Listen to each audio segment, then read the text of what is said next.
ചാനലിൽ നമ്മൾ ചെയ്യാനായിട്ട് പോകുന്നത് hello I am a wheelchair എന്ന് പറയുന്ന ആറിൻ്റെ ഒരു ഇംഗ്ലീഷ് ചാപ്റ്ററാണ്. അപ്പോൾ നമുക്ക് നോക്കാം. Have you ever experienced a special attachment with an object you have used? നിങ്ങൾ ഉപയോഗിച്ചിട്ടുള്ള ഒരു ഒബ്ജക്റ്റിൻ്റെ കൂടെ നിങ്ങൾക്ക് എപ്പോഴെങ്കിലും ആത്മാർത്ഥമായൊരു സൗഹൃദം, ഒരു ബന്ധം തോന്നിയിട്ടുണ്ടോ എന്നാണ് ചോദിക്കുന്നത്. ഹിയർ ഇസ് എ പോം അബൌട്ട് സച്ച് ആൻഡ് ഇൻറ്റിമസി. അതുപോലെ ഒരു കൂട്ടിൻ്റെ കഥയാണ്. ഇൻറ്റിമസി മീൻസ് അത്ര അടുത്ത ഒരു ബന്ധത്തിൻ്റെ കഥയാണ് ഇവിടെ പറയുന്നത്. Hello I am a wheelchair. Okay, എൻ്റെ കവിതയുടെ പേരാണ്, പോമാണ്. സാറ ഇസ്മായിലാണ് അത് എഴുതിയത്. അപ്പം ഹലോ, ഞാൻ ഒരു വീൽ ചെയർ എന്നാണ് ഇതിൻ്റെ മലയാളം കറക്റ്റ് ട്രാൻസ്ലേഷൻ. അപ്പോൾ ഇത് നോക്കിക്കോ. Hello I am a wheelchair and my name is Becky. ഞാനൊരു വീൽ ചെയർ ആണ്, അത് മാത്രമല്ല എൻ്റെ പേര് ബേക്കി എന്നാണ്. At least that's the name of the girl who steers me. Steers me എന്നാണ്. സ്റ്റീഴ്സ് മീ മീൻസ് ഓടിക്കുന്നത് അല്ലെങ്കിൽ കൊണ്ടുപോകുന്നത്. അത് ആ ബെക്കി എന്ന് പറയുന്നത് എൻ്റെ ഉടമസ്ഥയുടെ പേരാണ്. അതായത് എന്നെ ഓടിക്കുന്ന ആ ആളുടെ പേരാണ്. ഓക്കെ, നമുക്ക് ഒരാൾ കാണുമല്ലോ ഒരു വീൽ ചെയറിൽ ഇരിക്കാൻ വേണ്ടിയിട്ട്. As she wheels me down the street she dreams of standing on her feet. എന്ന് വെച്ച് കഴിഞ്ഞാൽ അവൾ എന്നെ ഓടിച്ചുകൊണ്ട് സ്ട്രീറ്റിൻ്റെ താഴേക്ക്, ഗ്രാമങ്ങളുടെയൊക്കെ താഴേക്ക് അല്ലെങ്കിൽ ടൗണുകളിലേക്കൊക്കെ പോകുമ്പോൾ അവൾ എപ്പോഴും അവളുടെ സ്വയം കാലിൽ നിൽക്കുന്നത് സ്വപ്നം കാണുന്നു. The look on her face you don't see. You are too busy looking at me. അവളുടെ മുഖത്തേക്ക് നിങ്ങൾ നോക്കുന്നില്ല, കാരണം അവളുടെ ആ ഒരു മുഖഭാവം നിങ്ങൾ ശ്രദ്ധിക്കുന്നില്ല. നിങ്ങൾ എന്നെ നോക്കിക്കൊണ്ടിരിക്കുന്നതിൽ വളരെ തിരക്കാണ്. നിങ്ങൾക്ക് എന്നെ നോക്കിക്കൊണ്ടിരിക്കാൻ സമയമുള്ളൂ, അങ്ങനെയാണ് പറയുന്നത്. സ്വയം പൊങ്ങച്ചോടിക്കാണ്. ഓക്കെ, അപ്പോൾ അടുത്തത്. She gives you a smile so true but you don't see that, do you? എന്ന് ചോദിക്കുകയാണ്. അതായത് അവൾ നിങ്ങൾക്ക് വളരെ ആത്മാർത്ഥമായ സത്യസന്ധമായ ഒരു ചിരി നൽകുന്നു, പക്ഷേ നിങ്ങളത് ശ്രദ്ധിക്കുന്നുണ്ടോ, നിങ്ങളത് കാണുന്നുണ്ടോ എന്നാണ് ചോദിക്കുന്നത്. She smile on her face, you don't see, you are too busy looking at me. എന്താണ് അവളുടെ മുഖത്തെ ആ ചിരി നിങ്ങൾ ആരും കാണുന്നില്ല, നിങ്ങൾ എന്നെ നോക്കുന്നതിൽ തിരക്കിട്ടുകൊണ്ടിരിക്കുകയാണ് എന്നൊക്കെ ഒരു മീനിങ് വരും. ബട്ട് അറ്റ്ലാസ്റ്റ് ഞാനാണെങ്കിൽ ആ ഒരു വീൽ ചെയറിൽ ഇരിക്കുന്ന ആളെ നോക്കിയേനെ. ഓക്കെ, അവിടെ പോയി ചോദിച്ചേനെ നിങ്ങളുടെ കാലിന് എന്ത് പറ്റിയെന്നൊക്കെ ചോദിച്ചേനെ. സ്വപ്നങ്ങളിൽ മാത്രം. അപ്പം ഞാൻ അങ്ങനെ ചോദിക്കാനൊന്നും പോവാറില്ല. ഞാൻ നേരെ ഇങ്ങനെ നടന്ന് പോവുകയും ചെയ്യാറ്. കാരണം ഇവിടെ അങ്ങനെ വീൽ ചെയറിൽ പോകുന്നത് ആരെയും ഞാൻ കണ്ടിട്ടില്ല. ഓക്കെ, അപ്പം നോക്കാം. Hello, I am a wheelchair and I am steered by Becky, a girl who had so much rather be climbing a tall tree. എന്ന് വെച്ച് കഴിഞ്ഞാൽ ഞാനൊരു വീൽ ചെയർ ആണ്. അതുപോലെ തന്നെ ഞാൻ ബേക്കി എന്ന ഒരു പെൺകുട്ടിയാലാണ് എൻ്റെ ഉടമസ്ഥ ബേക്കിയാണ്, അങ്ങനെ മനസ്സിലാക്കിയാൽ മതി.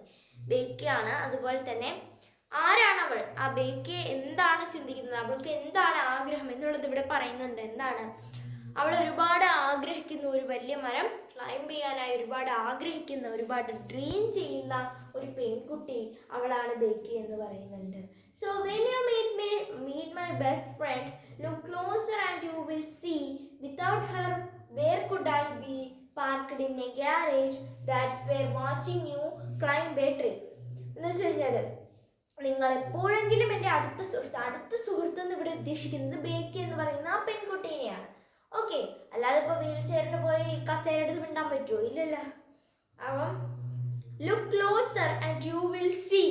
നിങ്ങൾ അവരുടെ അടുത്തേക്ക് നിങ്ങളൊന്ന് ആഴത്തിൽ ചിന്തിച്ചു നോക്കുക, അല്ലെങ്കിൽ ഇപ്പം നിങ്ങൾ ആഴത്തിലൊന്ന് ആലോചിച്ച് നോക്കുക. ഇവിടെ യു ലുക്ക് ക്ലോസർ എന്ന് വെച്ച് കഴിഞ്ഞാൽ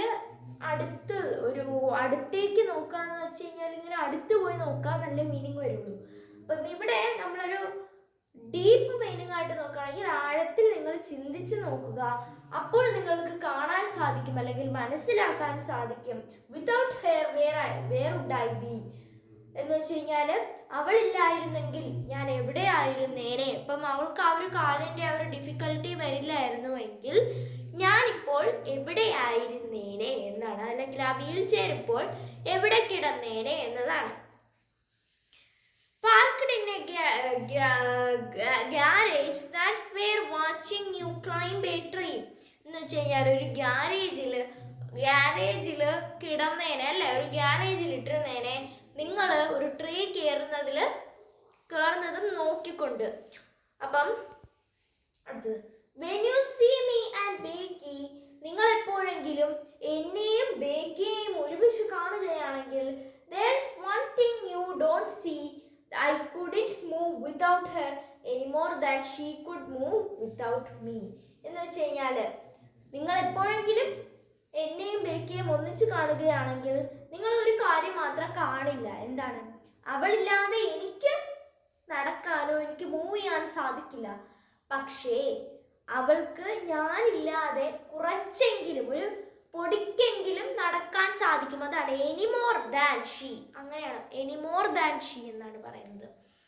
നോക്കാം, അവൾക്ക് ഒരു ഊന്നുവടിയോ അല്ലെങ്കിൽ വാക്കിംഗ് സ്റ്റിക്കോ ഒക്കെ കൊണ്ട് നടക്കാൻ പറ്റും. പക്ഷേ ഈ വീൽ ചെയറിന് വാക്കിംഗ് സ്റ്റിക്കും പിടിച്ചുകൊണ്ട് നടക്കാൻ പറ്റുമോ? ഇല്ല. അതാണ് ഇവിടെ ഉദ്ദേശിക്കുന്നത്. ഓക്കെ, അപ്പം ഇതാണ് ഈ ഒരു കവിത. വളരെ മീനിങ് ഫുൾ ആയിട്ടുള്ളൊരു കവിതയാണിത്. അതായത് ഒരു വീൽ ചെയർ തൻ്റെ ഉടമസ്ഥയെ പറ്റി പറയുന്ന, അല്ലെങ്കിൽ ആ ഒരു വീൽ ചെയർ തൻ്റെ ആ ഒരു കാര്യം പറയുന്ന, തൻ്റെ ആ ഒരു ഉടമസ്ഥയുടെ ഒരു മാനസിക അവസ്ഥ പറയുന്ന ഒരു കവിതയാണ് ഇതെന്ന് പറയുന്നത്. Hello I am a wheelchair എന്ന് പറയുന്നത്. അപ്പോൾ ഇതിൻ്റെ സമ്മറി ചോദിച്ചു കഴിഞ്ഞാൽ നിങ്ങൾക്ക് ഇങ്ങനെ എഴുതാം, this is a poem written by Sara Ismail എന്നൊക്കെ പറഞ്ഞിട്ട് എഴുതാം. ദിസ് ഇസ് മലയാളത്തിൽ പറഞ്ഞാൽ ഇംഗ്ലീഷിൽ ട്രാൻസ്ലേറ്റ് ചെയ്യാൻ എനിക്ക് കുറേ പരിപാടികളൊക്കെ വേണം. അപ്പം ഈ ഒരു പോം സാറ ഇസ്മായിൽ എന്ന് പറയുന്നൊരു വളരെ ഫേമസ് ആയിട്ടുള്ളൊരു ഒരു കവിയത്രി പോയറ്റ് എഴുതിയതാണ്. അതുപോലെ തന്നെ ഈ ഒരു കവിതയിൽ ഒരു വീൽ ചെയറിൻ്റെ മാനസികാവസ്ഥ അല്ലെങ്കിൽ ഒരു മനോഭാവമാണ് പറയുന്നത്. ആ വീൽ ചെയറിൻ്റെ പേര് ബേക്കി എന്നാണ് എന്നൊക്കെ പറഞ്ഞിട്ട് ഇതിനകത്തുള്ള ക്യാരക്ടേഴ്സിനെയൊക്കെ പറഞ്ഞ് നിങ്ങൾക്ക് ചെയ്യാം. അപ്പം ഇന്നത്തെ വീഡിയോ ഇത്രയുള്ളൂ. എനിക്ക് ഇഷ്ടപ്പെടുന്നതായിരിക്കുന്നു. ഇഷ്ടമാണ് സബ്സ്ക്രൈബ് ചെയ്യാനൊക്കെ ഷെയർ ചെയ്യപ്പെട്ടേ. അപ്പം ലൂയിസിൻ്റെ ക്യാരക്ടർ സ്കെച്ച് ചോദിക്കാറുണ്ട്. ആ കുട്ടിക്ക് വേണ്ടിയിട്ട് ഞാൻ പറയുകയാണ്, ഞാൻ ഉടനെ ചെയ്യാം. എന്തായിരുന്നാലും അടുത്ത മാസം ഡിസംബർ 11 പരീക്ഷ എന്ന് പറയുന്നത്. അപ്പോൾ നമ്മളൊരു നവംബർ 20 തൊട്ടിട്ട് ആക്ടിവിറ്റി സ്റ്റാർട്ട് ചെയ്യാം കേട്ടോ. നമുക്ക് അത്രേ ഉള്ളൂ. ബൈ.